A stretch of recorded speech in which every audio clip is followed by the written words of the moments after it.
बिस्मिल्लाहिर्रहमानिर्रहीम, अस्सलाम वालेकुम। खेलों की खबरों पर तबसरों और तज्जियों से जो स्कोर के एक और प्रोग्राम के साथ सैयद याया हुसैनी आपकी खिदमत में हाजिर है।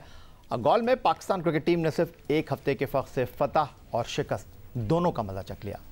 श्रीलंका के खिलाफ पहले टेस्ट में पाकिस्तान की बेहतरीन फाइट बैक के साथ पिच के बर्ताव ने भी फतह में पाकिस्तान की मदद की।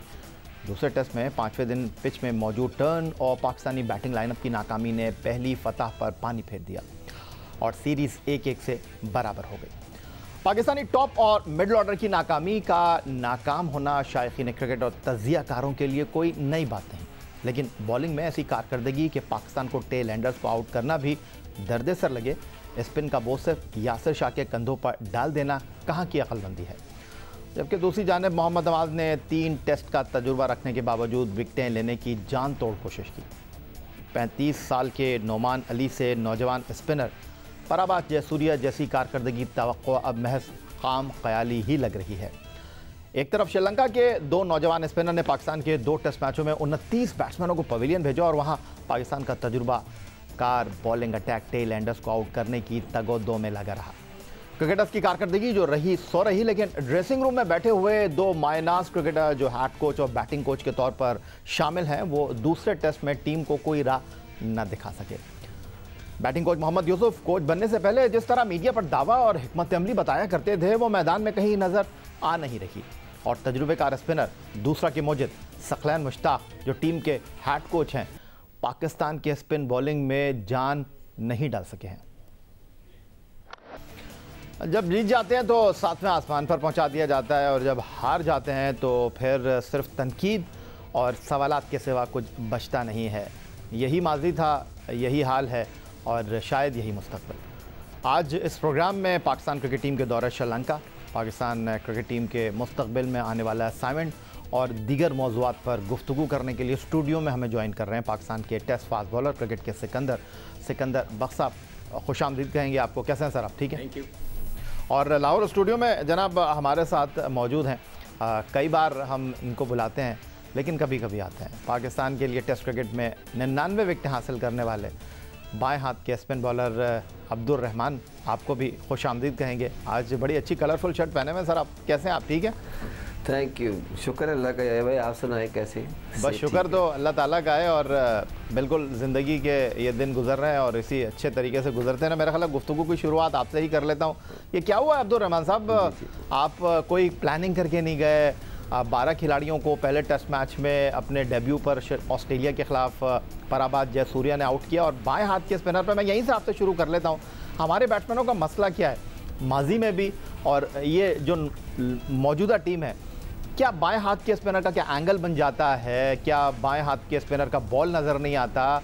क्या हो जाता है कि हमारे बैट्समैन बिल्कुल आउट क्लास हो जाते हैं? अगर आपको याद हो, जो श्रीलंका के फॉर्मर स्पिनर थे बाएँ हाथ के, मैं नाम उनका भूल रहा हूँ, left arm spinner, I think उनका नाम उन्होंने भी हेरात, रंगना हेरात। तो ये क्या होता है? हाँ, कुछ भी नहीं आया भाई। 2 स्पिनर तो हमारे यार कुछ भी नहीं होता। स्पिनर है, 17 विकेटें ले गए पराबाद जयसूर्या, आप कह रहे हो कुछ भी नहीं होता। और मैंने कह रहा कि इस मसले का हल होता है, क्यों नहीं होता? आपने पिच पे रहना है कि जितनी आप जल्दी कर रहे हैं, आपको बहुत जल्दी है रन्स बनाने की। आपको पता है टेस्ट क्रिकेट जो है ये सेशन वाइज खेली जाती है। इसको इस तरह नहीं खेला जाता कि आप जल्दी रन बना लेंगे। तो अगली टीम की प्लानिंग्स भी होती हैं, आपकी अपनी प्लानिंग्स भी होनी चाहिए। आपके साथ कप्तान पिच पे खड़ा है, आपको किसी प्लेयर ने भी उसका साथ नहीं दिया। हर बंदा स्ट्रोक्स खेल रहा है। ये टेस्ट क्रिकेट है, इसको बनाना पड़ता है। ये बहुत लंबा दिन होता है। आप समझ रहे हैं कि ये मैं 2-4 स्ट्रोक्स खेलूंगा तो रन्स के करीब पहुंच जाएंगे। दिस इज द नॉट वे। हमारे पास भी 2 स्पिनर है, लेफ्ट आर्म स्पिनर है, उनकी इतनी अच्छी प्रैक्टिस है। यासिर शाह भी हमारे पास है, तो नेट प्रैक्टिस होती है। तो बहुत सारे स्पिनर जिनको बॉल भी कराते हैं। तो ये एक प्लानिंग होती है पिच पे आने के लिए। आपके ये टेस्ट होता है, टेस्ट क्रिकेट है नर्व्स की। ये आप जितना अपने आप को कंट्रोल कर सकेंगे, जितना अच्छा प्लान कर सकेंगे, ये ठंडा रह के खेलना होता है। आपको अपनी चीज़ों पे कंट्रोल करना होता है। तो जो आखिरी इनिंग्स में इन्होंने किया है ये थोड़ा सा जल्दी में थे। आप स्टोक्स भी खेल रहे हैं, रन आउट भी हो रहे हैं, वो ऐसी सिचुएशन नहीं है कि आपको एक रन की इतनी जल्दी की ज़रूरत है।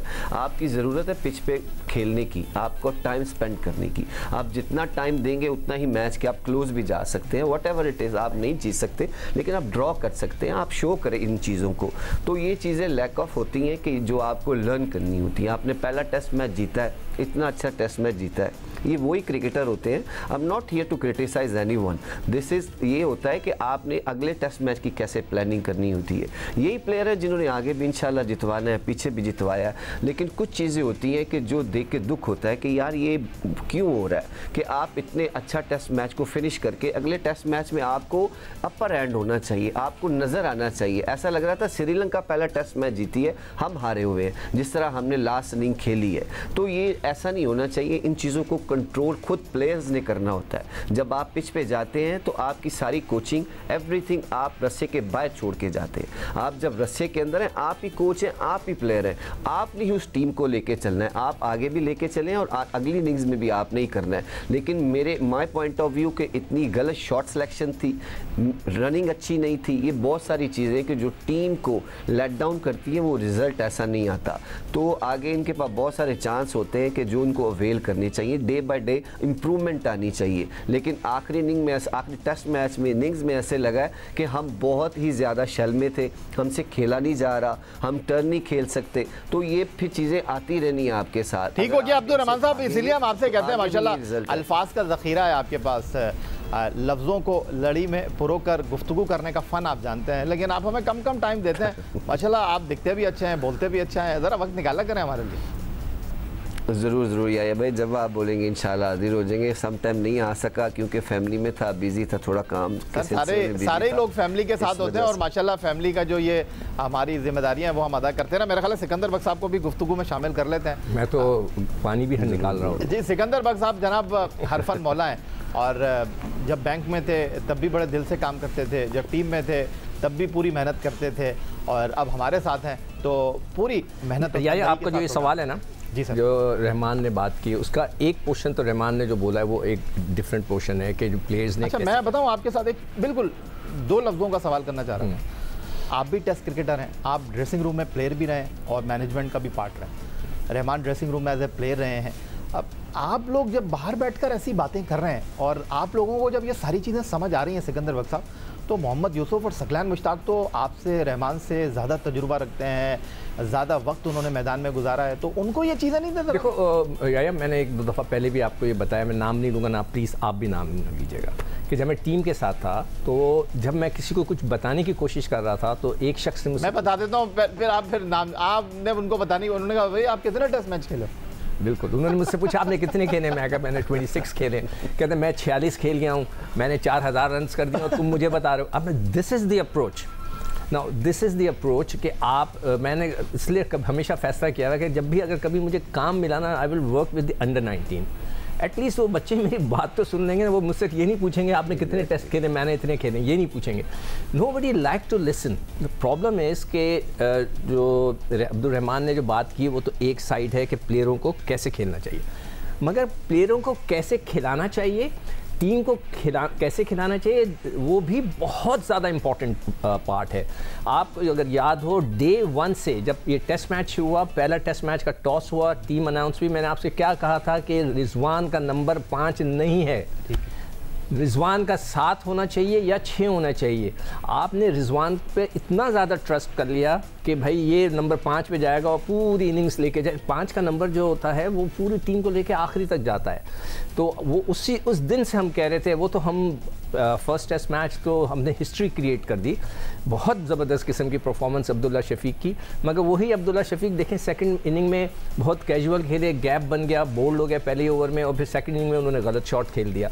तो ये चीज़ें चलती रहेंगी, मगर टीम मैनेजमेंट को हमें नहीं मौका देना चाहिए कि हम बोलेंगे यार आपने इस लड़के को क्यों नहीं खिलाया, रिजवान को 6ठे नंबर पे आपने 5वें पे खिलाया। ये बहुत इंपॉर्टेंट होता है।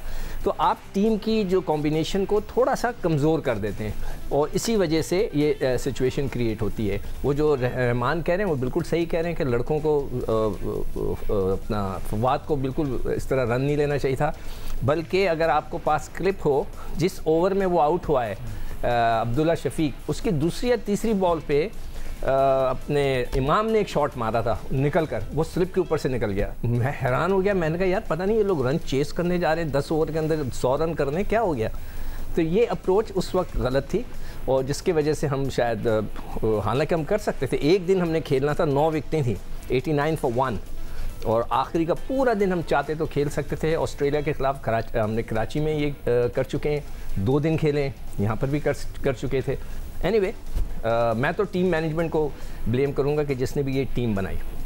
टीम मैनेजमेंट को सिकंदर बख्श साहब ब्लेम कर रहे हैं और अब्दुल रहमान साहब ने बड़े सॉफ्ट अंदाज में जो है वो चीज़ों का खुलासा किया और उन्होंने कहा कि जनाब मैं किसी को तनकीद का निशाना नहीं बना रहा, लेकिन गलतियां हैं और गलतियों को निशानदही करना बतौर क्रिकेट एक्सपर्ट उनका काम है, जिन चीज़ों की उन्होंने निशानदही की। तो अब्दुल रहमान साहब और सिकंदर बख्श साहब के इब्तदाई कलिमात आपने मुलाहजा किए। जनाब एक बार फिर मैं अब्दुल रहमान साहब की तरफ लाहौर जाऊँगा। अब्दुल रहमान साहब, बात दरअसल ये है कि गोल से गोल तक और गोल में ही श्रीलंका ने हिसाब बराबर कर दिया और इस नाकामी का खमियाजा हमें ये भुगतना पड़ा कि हम आईसीसी टेस्ट चैंपियनशिप के पॉइंट्स टेबल पर तीसरे से 5वें नंबर पर आ गए और अब हमारे सर पर यह तलवार लटक रही है कि हमने पिछले साल भी फ़ाइनल नहीं खेला था और शायद इस बार भी इस नाकामी के बाद हमारे फ़ाइनल में जाने के इम्कानात मादूम हो गए हैं। अब बहरहाल कुछ भी हो सकता है क्रिकेट में, लेकिन फ़िलहाल अब मुस्तकबिल करीब में हमको इंग्लैंड से, न्यूजीलैंड से मुश्किल सीरीज़ होम ग्राउंड पर खेलनी है। तो आपसे जानना मैं ये चाहूँगा कि हमें लग रहा था कि श्रीलंका के ख़िलाफ़ हमारे लिए चीज़ें इतनी आसान नहीं होंगी, लेकिन आपको लगता है कि हम उस तैयारी से गए थे या बस हम खुश हो गए हैं कि जी एक जीत गए एक हार गए? हाँ, लगता तो कोई आया भाई ऐसे ही है कि एक टेस्ट मैच से ही सीरीज़ जब तक ख़त्म नहीं होती ये चीज़ें ख़त्म नहीं होती। लेकिन जो मेरी अपनी सोच है कि हमने 3 स्पिनर, मेरे ख्याल में कि एक बैट्समैन बढ़ा लेना चाहिए था। 3 स्पिनर्स, जब आपके पास 2 रेगुलर स्पिनर्स खेल रहे हैं तो आप तीसरे को भी डालते हैं, तो इससे आप तीनों स्पिनर्स पे प्रेशर डाल देते हैं। तो इसमें आप इतने ओवर्स भी नहीं करा सकते किसी एक स्पिनर से या दोनों स्पिनर से, तो हर स्पिनर्स के ऊपर प्रेशर बिल्ड हो जाता है। 5-6 ओवर के बाद आप चेंज कर लेंगे या 8 ओवर के बाद दूसरे स्पिनर्स को ले आएंगे, तो 8-10 ओवर के बाद तो अच्छे जो स्पिनर्स हैं उनकी लाइन और लेंथ बनती है, उनका चांस बनता है विकेट लेने का। लेकिन जो हमारी स्पिन डिपार्टमेंट है, सॉरी टू से, कि जो फर्स्ट इनिंग तो चलो एक मैटर करती है कि 350-400 रन आपने करा दिए, लेकिन जो सेकंड इनिंग है उसमें 3 स्पिनर्स के बावजूद भी हमने 380 रन करा दिए। तो ये एक क्वेश्चन मार्क है हमारे स्पिनर्स के ऊपर कि आप विकेट्स भी नहीं ले रहे और रन्स भी कंटेन नहीं कर रहे। तीनों स्पिनर्स की एवरेज 3 से ऊपर है कि वो आपको चार्ज करके खेल रहे हैं। आपकी उस जगह पे भी कोई प्लानिंग नहीं थी कि हमने इनकी बाउंड्रीज या सिंगल्स को कैसे रोकना है, इनको कंटेन कैसे करना है। हम जस्ट बॉलिंग में भी जल्दी में थे कि हम विकेट ले लें, किसी तरीके से आउट कर लें। इसमें भी प्लान करना पड़ता है, आपको रन्स रोकने पड़ते हैं, आपको मिडल ओवर्स करने पड़ते हैं, प्रेशर बिल्ड करना पड़ता है बैट्समैन के ऊपर, आपकी फील्डिंग आपका साथ देती है। तो मेरे ख्याल से ये भी बहुत सारी चीज़ें मिस थी। और एक सिकंदर भाई ने बड़ी अच्छी बात की, इसी तरह मेरे साथ भी हो चुका है कि मैं भी एक जगह गया, तो मैं नाम नहीं लूँगा, अकेडमी में ही था, कुछ स्पिनर्स थे, तो मैं प्रैक्टिस भी कर रहा था, तो मैंने उनको कुछ बता दिया। तो वहाँ एक हमारे बहुत सीनियर्स थे प्लेयर, उन्होंने कहा कि आज के बाद तुमने इनको नहीं बताना, क्योंकि वो 2-2.5 माह से वो कैंप लगा हुआ था, तो उनको वो चीज़ों से आगाह नहीं किया गया हुआ था। मैंने एक आधी चीज़ बताई कि जिससे उसको हेल्प हो सके, तो लेकिन मुझे वही टोक दिया गया कि आप ये काम ना करें जी, आप अपनी जाके एक साइड पे प्रैक्टिस करें। तो जब ये चीज़ें आप लड़कों के आगे करेंगे या ऐसी चीज़ें करेंगे तो उनको नहीं सिखाएंगे तो उसका रिजल्ट भी ऐसा ही आता है। तो लेट्स सी कि जैसे सिकंदर भाई ने कहा, जब भी काम मिले तो यंगस्टर्स के साथ काम मिले, अंडर 16, अंडर 19, अंडर 13, आप इन बच्चों के साथ काम करें जो आपको सुने, जो आपके तजर्बे से फ़ायदा उठाएं और आने वाले वक्त में पाकिस्तान टीम को सर्व करें, अंडर 19 को सर्व करें। तो जो हमारा नीचे बैच है वो भी अभी तक सो फार, हमारा जो ब्रांड है अभी PSL, उसमें भी ऐसा कोई भी स्पिनर नहीं देखा जो पाकिस्तान को सर्व कर सके। हर बंदे की दौड़ है कि मैंने T20 और T10 खेलना है, तो टेस्ट क्रिकेट का रिजल्ट भी यही आएगा। तो हमारे पास आने वाली टेस्ट क्रिकेट के लिए अगर हमने नंबर 1, नंबर 2 और ये फाइनल्स खेलने हैं तो हमें अपनी इन चीज़ों को सामने रख कर काम करना होगा। हमारे आगे बहुत सारे टेस्ट मैचेस हैं, पूरी ज़िंदगी है क्रिकेट के लिए, तो हमें अपना फ्यूचर तैयार करना है टेस्ट क्रिकेट के लिए। T20 और T10 और ODI के लिए आपके पास बहुत सारी चीज़ें मौजूद हैं, आपके पास बहुत सारी ऑप्शंस हैं, लेकिन टेस्ट क्रिकेट के लिए आपके पास अभी से ही ना कोई आपके पास अच्छा कोई ऑफ स्पिनर आएगा, यंगस्टर अभी तक सो फार नहीं देखा, कोई लेफ्ट ऑन स्पिनर कि जिसकी वेरिएशन हो, her left on spinner side on से है, हर चीज़ डिफरेंट है, लेकिन आने वाले वक्त के लिए कोई तैयारी नहीं है। तो मेरे आपने तैयारी की बात की अब्दुल रहमान साहब, तो सिकंदर बख्श साहब, आप जब शो करने के लिए आते हैं तो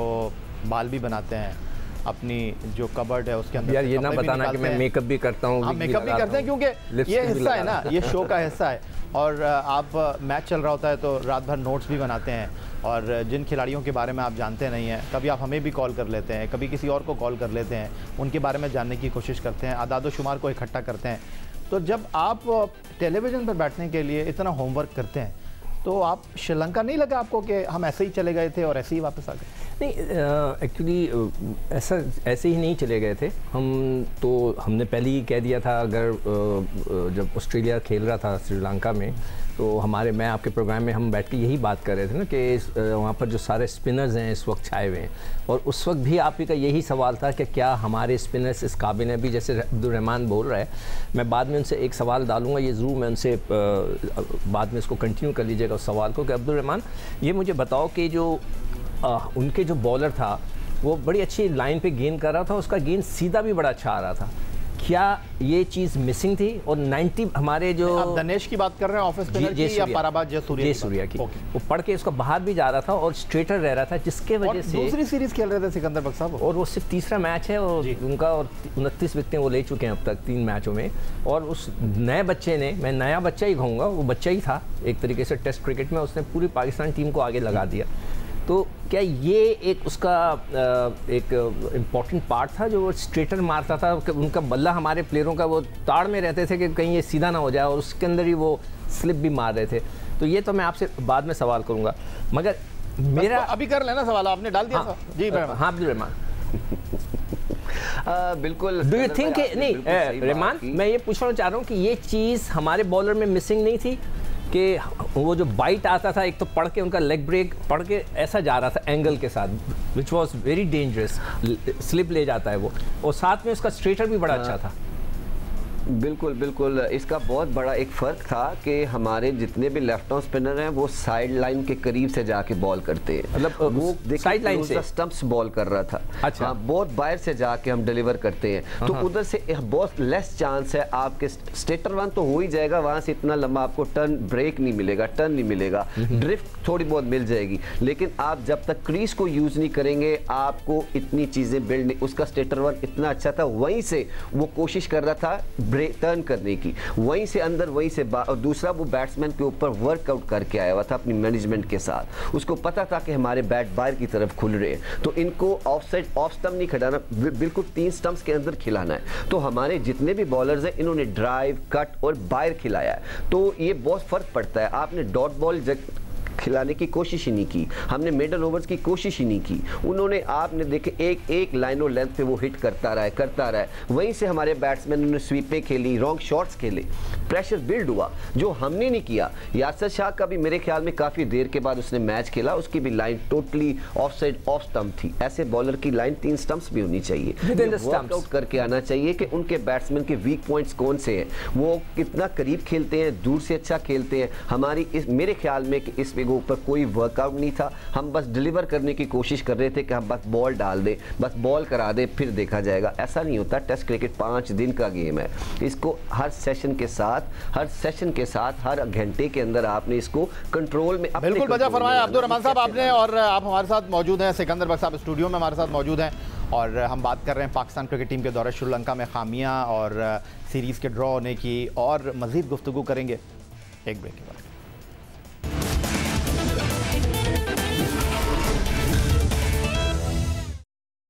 पाकिस्तान क्रिकेट बोर्ड के दिसंबर 2020 में चीफ सेलेक्टर बनने वाले साबिक टेस्ट क्रिकेटर मोहम्मद वसीम ने बतौर चीफ सेलेक्टर ओहदा संभालने के बाद अपना पहला असाइनमेंट जनूबी अफ्रीका के ख़िलाफ़ सीरीज़ के लिए टीम का ऐलान किया था। 15 जनवरी 2021 को अपनी पहली प्रेस कॉन्फ्रेंस में मोहम्मद वसीम ने टेस्ट ओपनर इमामुल हक को रेड बॉल क्रिकेट खेलने के काबिल करार नहीं दिया था।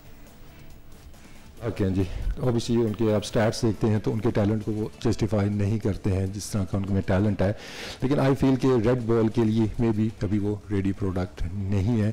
ऑब्वियसली वो इंजरी का भी शिकार हैं फ़िलहाल, लेकिन अगर हम देखते हैं तो मेरा जो एक है कि हम रेड बॉल कम खेल रहे हैं, चाहे वो डोमेस्टिक क्रिकेट है चाहे वो इंटरनेशनल क्रिकेट है, तो जिसकी वजह से इंपॉर्टेंस हमारी डोमेस्टिक क्रिकेट की ज़्यादा हो जाती है। तो ये सारे वो प्लेयर हैं जो कि आके डोमेस्टिक में खेल रहे हैं, रेड बॉल का ज़्यादा यूज़ टू होंगे। उसके बाद जो भी टेक्निकी इनके मसाइल हैं, स्ट्रॉन्ग परफॉर्मेंसेस देते हैं डोमेस्टिक क्रिकेट में, दे कैन बी रिकंसिडर्ड। और जनाब अब टेलीफोन लाइन पर हमारे साथ सीनियर स्पोर्ट्स जर्नलिस्ट रोज़नामा जंग कराची के क्रिकेट कॉरेस्पॉन्डेंट अब्दुल माजिद भट्टी साहब भी आ गए हैं, उन्हीं की तरफ चलते हैं।